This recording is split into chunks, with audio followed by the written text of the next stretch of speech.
Bonjour à tous, nous sommes aujourd'hui dans le Media Lab avec Florent et Nicolas. Nous allons aujourd'hui parler de robots ch'tiplouf, de robots subaquatiques, de financement participatif et tous les deux répondront à nos questions pendant cette interview.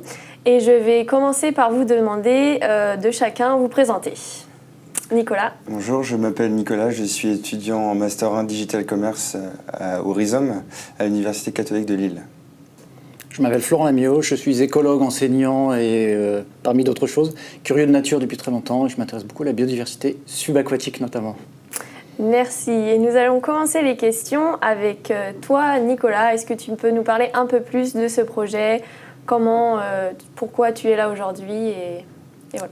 Oui, il s'agit d'un projet intermaster, PIMS, donc qui réunit Éric Bastien, Alexis Bittebière, vous-même Adélie et Kylian Merino de Nahu. Donc on est issus de masters différents et donc on va unir nos différentes compétences pour réussir à bien ce projet.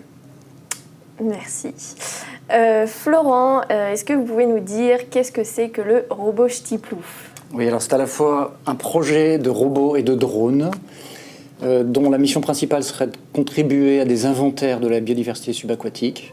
C'est-à-dire que l'idée, c'est qu'on puisse le programmer ou le téléguider pour aller photographier de très près avec des photos de très belle qualité ou pour filmer, y compris dans des conditions difficiles, de très faible visibilité, dans des zones très polluées éventuellement, sous des péniches, avec autorisation, je précise, ou dans des rivières souterraines, par exemple, des carrières souterraines. Et il serait aussi capable de ramener de l'information sur l'environnement physico-chimique de ce qu'on est en train de filmer, de manière à aider des écologues ou des gens qui travaillent sur les cours d'eau, la biodiversité, la pêche, etc., à avoir une bonne idée de ce qui se passe sous l'eau en termes de biodiversité. Est-ce que les espèces régressent, diminuent, sont stables et pourquoi? Quelles sont les valeurs importantes autour de ce projet?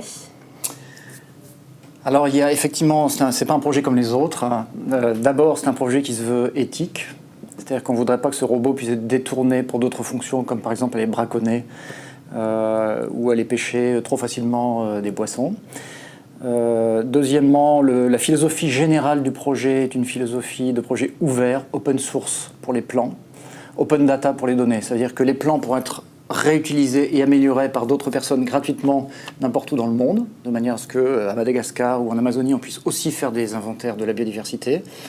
Et en tout cas pour nous, et on voudrait engager les gens qui utiliseront ce robot par la suite, à mettre à disposition de tout le monde, communauté scientifique et grand public, les vidéos et les images qui seront faites.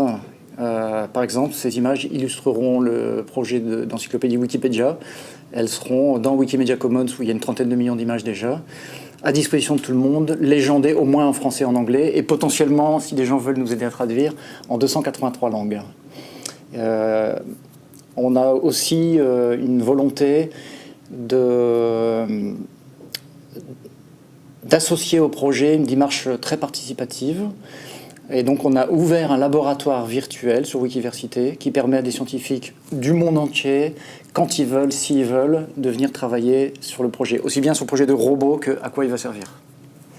Et en quoi ce robot est différent des autres, de ce qui a pu déjà être fabriqué? Alors, dans les différences qu'on souhaite renforcer, si j'ose dire, d'abord un coût raisonnable. La plupart des très bons robots coûtent des centaines de milliers d'euros à des millions d'euros. Un poids léger. Les très bons robots, aujourd'hui, il faut les transporter en camion ou en voiture. Nous, on voudrait qu'on puisse, dans une jungle, dans une forêt ou sur le bord de la Deule à Lille, sortir le robot du sac à dos, le mettre à l'eau et qu'il soit opérationnel, qu'il soit facile à réparer, qu'il puisse être désinfecté quand on le passe d'un milieu humide à l'autre pour ne pas transporter des microbes ou des espèces invasives, par exemple. On souhaiterait aussi qu'ils puissent travailler dans des environnements un peu difficiles, comme je l'ai dit, rivières souterraines par exemple. Et on s'est aperçu aussi avec nos premiers tests dans la Deule, par exemple à Lille, que 3 à 4 mois par an, on a des algues filamenteuses, dont certaines peuvent faire 5 mètres de long et qui sont assez solides, qui s'enroulent très vite autour des hélices du robot. Et donc en 5 minutes, le robot est coincé. Donc il faut un robot capable de passer un mur d'algues par-dessus ou par-dessous. Il pourrait être biomimétique, par exemple. En tout cas, ce sera certainement un robot qui pourra se passer d'hélice pendant une partie de son temps de travail.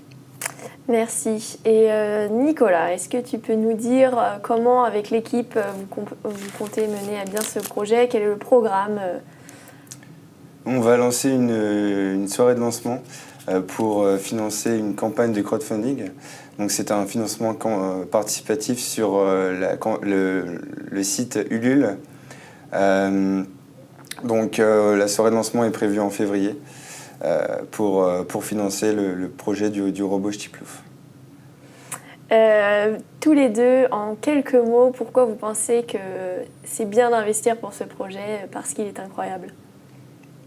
Moi, je pense que la biodiversité est un enjeu majeur pour notre planète. Les chiffres parlent d'eux-mêmes. Le rythme d'extinction avant l'apparition de l'homme était de 1 espèce par million et par an. Aujourd'hui, il atteint 1000 espèces par million et par an. Donc, la biodiversité subaquatique est constituée de millions d'espèces qui constituent le principal puits de carbone planétaire.